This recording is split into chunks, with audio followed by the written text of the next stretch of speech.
तस्मै श्री गुरवे नमः। नमो विष्णुपादाय कृष्णप्रेष्ठाय भूतले श्रीमते भक्तिस्वरूप दामोदर स्वामिनिति नामिने। नमो विष्णुपादाय कृष्णप्रेष्ठाय भूतले श्रीमते भक्तिवेदांत स्वामिनिति नामिने। नमस्ते सरस्वती देवीं गौरवाणी प्रचारिणे निर्विशेष शून्यवादी पाश्चात्य देशतारिणी। जय श्री कृष्ण चैतन्य प्रभु नित्यानंद श्री अद्वैत गदाधर श्रीवासदि गौर भक्त वृंदा। हरे कृष्णा कृष्ण कृष्ण हरे हरे, हरे राम राम राम हरे हरे। श्रीमद् भगवद्गीता की जय। సో ఈరోజు మనం అర్జునుడి ద్వారా భగవంతుడి యొక్క విశ్వరూపం దర్శించిన తర్వాత అర్జునుడు 3 రకాలైనటువంటి భావాలను వ్యక్తపరిచాడు. ఒకటి సంతోషాన్ని, 2 భయాన్ని, 3 భగవంతుడి యొక్క చతుర్భుజ నారాయణ రూపాన్ని దర్శించుకోవాలని కోరిక భగవంతుడితో వెలిగించాడు అర్జునుడు. దానికి కారణం ఏంటంటే భగవంతుడి యొక్క ద్విభుజ శ్యామసుందర రూపమే అత్యంత అద్భుతంగా ఉంటుంది. అటువంటిది భగవంతుడి యొక్క ద్విభుజ శ్యామసుందర రూపాన్ని తన మిత్రుడిగా, తన బంధువుగా భావించాడు. కానీ అటువంటి మిత్రుడు, బంధువే అంత గొప్ప కార్యాన్ని చేస్తున్నప్పుడు న్యాచురల్ గా ప్రతి ఒక్కరికి చాలా ఆనందం అనిపిస్తూ ఉంటుంది. ఎందుకంటే మన ఫ్రెండ్స్ లో కూడా ఎవరికన్నా చాలా గొప్ప పోస్ట్ ఏదైనా వచ్చింది అనుకోండి, so any field, so political కానీ, స్పోర్ట్స్ అయితే స్పోర్ట్స్ కానీ, ఏదన్నా స్టూడెంట్స్ అయితే ఏదన్నా నంబర్ 1 ర్యాంక్ కానీ అలా వస్తే అప్పటి వరకు ఉన్నట్టుండి సపోజ్ కొన్నిసార్లు మనం ఊహించలేము, కానీ టక్కన వాళ్ళు మినిస్టర్ అయిపోతారు, లేకుంటే ప్రెసిడెంట్ ఆఫ్ ఇండియా అవ్వచ్చు, లేకుంటే అలాంటి పోస్ట్. అరే చాలా సంతోషం అనిపిస్తుంది. అలా అర్జునుడు భగవంతుడి యొక్క విశ్వరూపాన్ని చూడంగానే చాలా ఆనందాన్ని వ్యక్తపరుస్తాడు, చాలా సంతోషాన్ని. ఎందుకంటే కేవలం అది వాళ్ళతో వీళ్ళతో విని ఉంటామేమో కానీ, సో ఈరోజు స్పెషల్ గా అర్జునుడు శాస్త్రాల్లో, వేదాల్లో మనము భగవంతుడే సర్వస్వము అది ఇది విని ఉంటామేమో, కానీ ఈ రోజు అర్జునుడు భగవంతుడు ఏ విధంగా సర్వస్వము అంటే, సృష్టి ఆయన నుంచి జరుగుతుంది. తర్వాత సృష్టిలో ఉన్న పెద్ద పెద్ద వాళ్ళందరూ కూడా, ఈ సృష్టిలో ఈవెన్ ఇంద్రాది దేవతలందరూ కూడా భగవంతుడి లోపల కనబడుతున్నారు. భగవంతుడి లోపలికి ఆ ప్రళయం వచ్చిన భగవంతుడి లోపలికి వెళ్ళిపోవడం జరుగుతుంది. ఈ విశ్వ రూపంలో ఆయన లోపల మొత్తం కంప్లీట్ కనబడతా ఉంది. సపోజ్ మనం ఇక్కడ ఉన్నాము, ఈ మొబైల్స్ లేకముందు, మొబైల్లో మనం ప్రతి ఒక్కటి ఇప్పుడు చూడగలుగుతున్నాం. సో మొబైల్ లేకముందు కమ్యూనికేషన్ లేదు, మొబైల్ ఫోన్స్ అసలు ఏమీ లేకముందు, లెటర్స్ చదువు లేకముందు ఎక్కడి వాళ్ళు అక్కడే ఇదే మనది అనుకునేవాళ్ళు. దూరం వెళ్ళాలంటే విత్ ఇన్ రేంజ్ లో వెళ్ళేవాళ్ళు. ఇప్పుడు మొబైల్ అరచేతిలో పెట్టుకొని మొత్తం విశ్వాన్ని చూడొచ్చు. అలా ఈ విశ్వాన్ని డిఫరెంట్ డిఫరెంట్ పార్ట్స్ చూడొచ్చు, కానీ ఒకే దగ్గర విశ్వాన్ని చూడమని చూడలేదు. కానీ ఇక్కడ కృష్ణుడి యొక్క రూపంలో విశ్వం మొత్తాన్ని చూస్తా ఉన్నాడు. బ్రహ్మ అంటే బ్రహ్మలోకంలో ఉంటాడు అనుకుంటాం, శివ అంటే శివలోకంలో కైలాసంలో ఉంటాడు అనుకుంటాం, ఇంద్రుడు ఇంద్రలోకంలో ఉంటాడు అనుకుంటాం, సూర్యుడు సూర్యలోకంలో. కానీ ఇక్కడ చూస్తే కృష్ణుడి లోపలనే ఏకకాలంలో అందరూ కనబడతా ఉన్నారు. అంతేకాకుండా తనతో పాటు మహాభారత యుద్ధంలో ఉన్నటువంటి పెద్ద పెద్ద యోధులు వాళ్ళు భగవంతు లోపలికి వెళ్ళిపోతున్నట్టుగా దర్శించుకుంటా ఉన్నాడు. అంటే చూస్తే అసలు ఈ సృష్టి ఏంటి, సృష్టి రహస్యం ఎలా క్రియేట్ చేయబడుతున్నారు, ఎలా ఎండ్ అయిపోతుంది అనేది అది చూసి ఒకేసారి ఆయనకు ఆ సృష్టి విన్నాం కానీ ఇప్పుడు చూస్తున్నాం అనే సంతోషం అనిపించింది. అట్ ది సేమ్ టైం అర్జునుడికి భయం కూడా అనిపించింది. ఎందుకు ఈ అంటే ఎవరికైనా నిన్న మహారాజు గారు కూడా చాలా చక్కగా చెప్పారు. సో సృష్టింపబడుతున్నప్పుడు చాలా ఆనందము, సృష్టి లయం చెందుతున్నప్పుడు చాలా భయం ఉంటుంది ప్రతి ఒక్కడికి. సో తను జీవించి ఉండాలి, జీవించి ఉండగా ఎంతో ఎంజాయ్ చేయాలనిపిస్తుంది. కానీ మరణం అనేది చాలా భయానకంగా ఉంటుందండి. కాబట్టి ప్రతి ఒక్కరి మృత్యువుని చూస్తుండేసరికే తనకు కూడా కలత చెందుతాడు. దాంతో ఆ భయంతో ఆ మనస్సు కలత చెందుతుంది. కాబట్టి అప్పుడు అంటున్నాడు ప్రభు, ఇంకా మనకేదైనా భయానక సీన్ వచ్చిందనుకోని, అమ్మో! ఇంకా నేను చూడలేను హారర్ మూవీ గాని, లేకపోతే ఏదైనా వస్తే అదే గుర్తొస్తా ఉంటది. దాన్ని ఇంకా చూడదలుచుకోము. అనుకోకుండా మనం ఏదైనా టీవీలో ఏదైనా చూస్తా ఉంటే అనుకోకుండా సడెన్‌గా ఏదైనా హారర్‌ది ఏదైనా ఇచ్చిర్రంటే మాది చూడలేకపోతాం. అదే విధంగా భగవంతుడు ఇక్కడ ఓ దేవదేవ జగన్నివాస, అంటే దేవదేవ ఎందుకు సంబోధిస్తున్నాడు ఇక్కడ? దేవతలు ఎంతో మంది ఆయన లోపల చూస్తా ఉన్నారు. వాళ్ళొక్క దేవతలందరూ గూడా పార్ట్ అండ్ పార్సెల్‌లా కనబడతా ఉన్నారు. అనంత రూపంలో వాళ్ళు చిన్న పార్ట్‌కి కనబడతా ఉన్నారు. తర్వాత జగన్నివాస అని ఎందుకు వాడారు? ఈ జగత్తు మొత్తం భగవంతుడి లోపల ఉంది. కాబట్టి జగత్తుకే నివాస స్థానము కల్పించావు స్వామి అని జెప్పేసి ఇక్కడ వర్డింగ్ చూడండి. జగన్నివాస. కాబట్టి ఇంత పెద్ద విశ్వానికే నువ్వు నివాస స్థానమైనవు. కాబట్టి ప్రభు నా ఎడ కృప చూపి భగవంతుని వేడుకుంటున్నాను. భగవద్ రూపాన్ని, ఇది భగవంతుడి రూపం కాదు, ఇది విశ్వరూపం ఇది. కాబట్టి భగవద్ రూపాన్ని చూపవలసిందని అర్జునుడు భగవంతుని వేడుకుంటున్నాడు. సో ఇంకా భాష్యంలో చెప్తున్నారు, అర్జునుడు భగవంతుడికి ప్రియమైనటువంటి మిత్రుడు. కాబట్టి ఆ భగవంతుడు ఏది కోరినా తన యొక్క కోరిక నెరవేరుస్తాడు అనే విశ్వాసంతో భగవంతుని వేడుకుంటున్నాడు. తన మిత్రుని యొక్క ఈ ఐశ్వర్యాన్ని చూసి అర్జునుడు, అంతా కూడా ఐశ్వర్యమే. లేకుంటే మనం మన ఫ్రెండ్‌కి ఏదైనా పోస్ట్ వస్తేనే మనం ఎంతో మందికి చెప్పుకుంటా ఉంటాం. అటువంటిది తన ప్రాణ స్నేహితుడు, ప్రాణ మిత్రుడు ఇటువంటి గొప్ప ఐశ్వర్యాన్ని ఆయన ప్రదర్శించినందుకు, కలిగినందుకు సంతోషించాడు.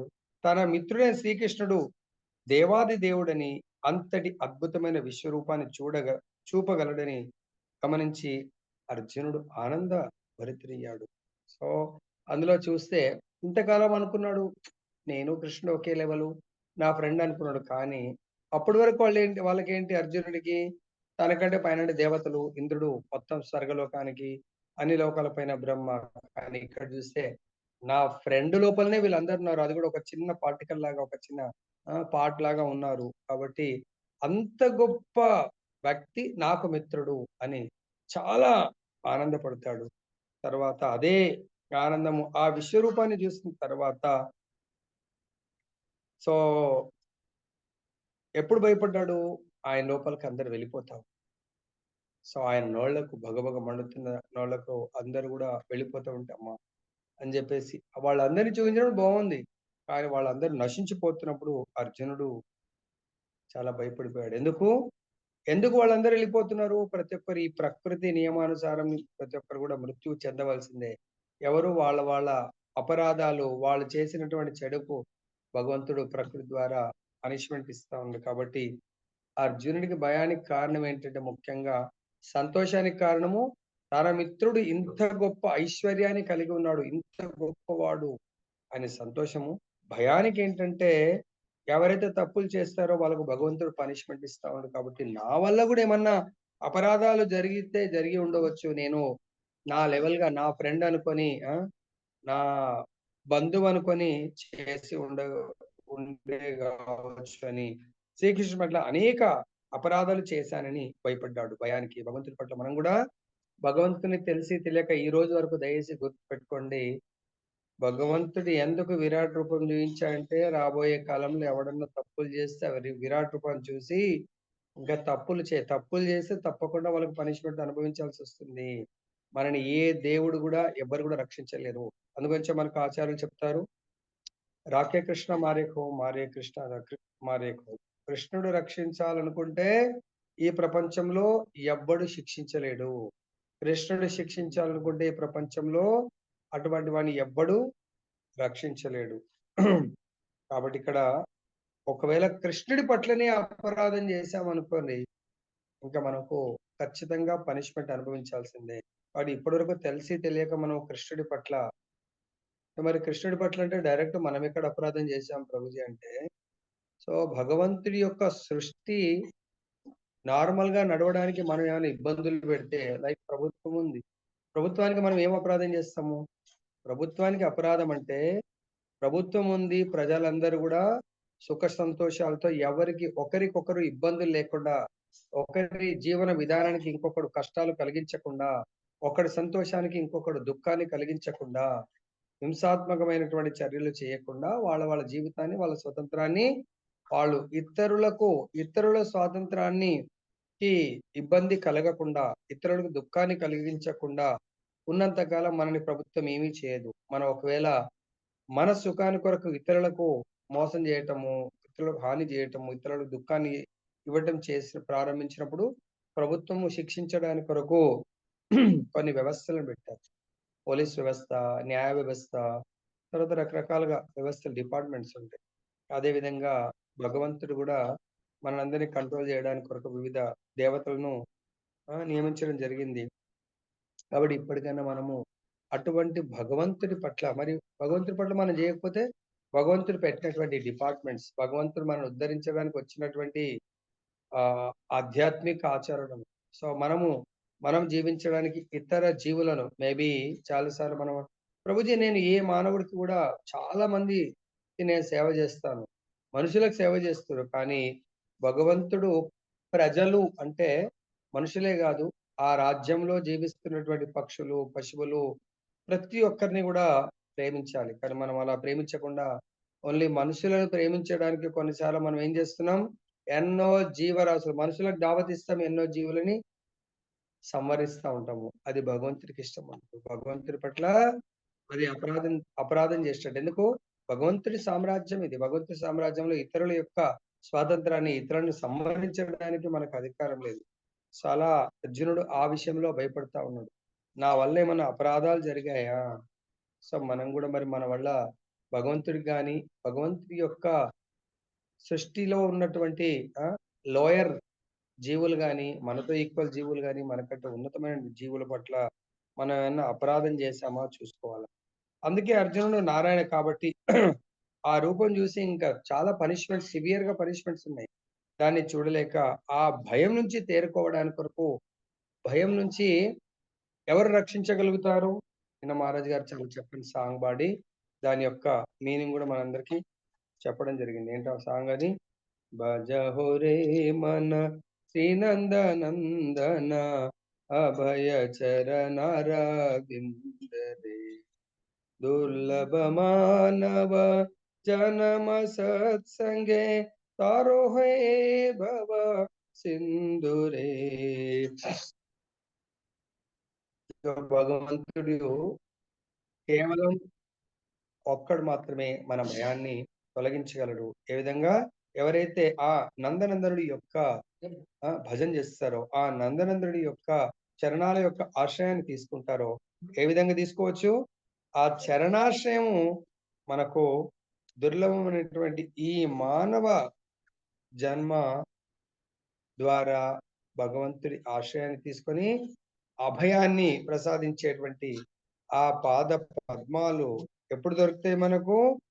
భగవంతుడి యొక్క శుద్ధ భక్తుల సాధు సాంగత్యం ద్వారా ఈ భవసాగరాన్ని మనం చాలా సులభంగా దాటగలము. దానికే భగవంతుడిని అర్జునుడు వేడుకుంటున్నాడు, ప్రభు నీ యొక్క నారాయణ రూపాన్ని, చతుర్భుజ నారాయణ రూపాన్ని, అది నారాయణ రూపము శాశ్వతమైంది, ఈ భగవంతుడి యొక్క విరాట్ రూపము తాత్కాలిక. కాబట్టి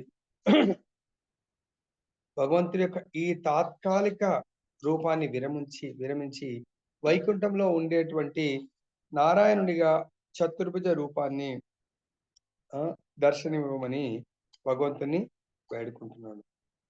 ఆ నారాయణ రూపము ఎలాంటిదని కూడా అర్జునుడు భగవంతుడితో ఎలాంటి రూపము అంటే చూడదలుచుకున్నాడో ఇక్కడ భగవంతుడితో వివరిస్తున్నారు. శంఖము, భగవంతుడి యొక్క వైకుంఠ లోకంలో నారాయణ రూపం ఎలా ఉంటుంది? చతుర్భుజము. ఆ చతుర్భుజాల్లో శంఖము, గద, పద్మము, చక్రము, ఈ 4 భుజాల్లో, 4 చేతుల్లో ఈ 4 భగవంతుడు ధరిస్తాడు. అటువంటి రూపాన్ని నాకు ప్రసాదించండి అని భగవంతుడు అర్జునుడు భగవంతుని వేడుకుంటున్నాడు. అక్కడ కూడా నెక్స్ట్ శ్లోకంలో చెప్తున్నారు, భగవంతుని ఎంత గొప్పగా స్తుతిస్తున్నారు. పొద్దున దేవహూతి మాత కపిల దేవుని స్తుతించింది, ఇప్పుడు అర్జునుడు భగవంతుని స్తుతిస్తున్నాడు. ఓ విశ్వరూప, ఓ సహస్రబాహు, అంటే భగవంతుడి యొక్క ఆ విరాట్ రూపంలో సహస్ర బాహువులు కలిగి ఉన్నాడు. తర్వాత భగవంతుడి యొక్క ఆ ఫోటో ఎవరైనా వీలైతే షేర్ చేయండి ప్రభుజీ. శిరంపై కిరీటముతో, హస్తములలో గద, చక్రము, శంఖము, పద్మములతో ఉన్నట్టి నీ చతుర్భుజ రూపం నేను చూడగోరుతున్నాను. ఆ రూపంలో నిన్ను చూడాలని నేను అభిలషిస్తున్నాను. సుషుప్తంలో కూడా వస్తారు. సహస్రశీర్ష పురుష సహస్రాక్ష సహస్రపాత్ భూమిన్ విశ్వతో విశ్వాత్. సముద్ర సహస్ర ముఖాలు ఉంటాయి. ఈ పురుష సహస్ర అక్షరాలంటే కళ్ళు. సహస్ర బాహువులే కాకుండా సహస్ర శీర్షాలు కూడా ఉంటాయి కాబట్టి సహస్ర. సో అంటే అన్నిగా భగవంతుడు విస్తరిస్తాడు కాబట్టి అటువంటి సహస్ర బాహువులు, తర్వాత అలాంటి కిరీటములు, హస్తములు, ప్రతి దాంట్లో కూడా మళ్ళీ అంటే ఎటువంటి రూపము కావాలనేది కూడా కోరుకుంటున్నాడు. గద, చక్రము, శంఖము, పద్మము వీటితో కలిగినటువంటి ధరించినటువంటి విష్ణు నారాయణని నేను చూడాలనుకుంటున్నాడు. ఎందుకు? ఇక్కడ దీంట్లో కూడా నిగూఢమైన అర్థం ఉంది. సో అర్జునుడు కన్విన్స్ అయిపోయాడు, నా కృష్ణుడే దేవాది దేవుడు. ఇది కాదు ప్రభు, ఇంకో పిక్చర్ చాలా అంటే క్లియర్ గా కనబడుతుంది అన్నమాట. ఓకే, ఈ పిక్చర్ దీంట్లో అంత ఇది లేదు. ఇది ఈ పిక్చర్ లో ఉంటుంది చూడండి. ఇది పిక్చర్, దీనిలో భగవంతుడు చాలా డీప్ కనబడతా ఉంటాడు.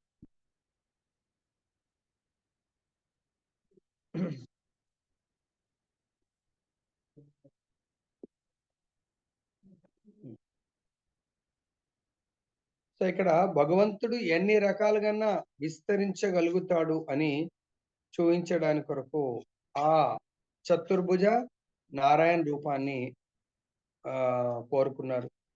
సో దీంట్లో భాష్యంలో చెప్తున్నారు, బ్రహ్మ సంహితలో బ్రహ్మ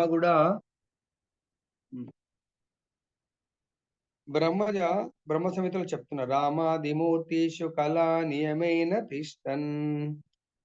అంటే ఇక్కడ రామ ఆది మూర్తిషు అంటే రాముడు, తర్వాత మిగతా వేలాది రూపాల్లో నిత్యంగా భగవంతుడు నెలకొని ఉంటాడు. రాముడు, నృసింహుడు, నారాయణుడు వంటివి ప్రధానమైన ముఖ్యంగా భగవంతుడి ఈ రూప అసంఖ్యాకమైన లెక్కలేనన్ని రూప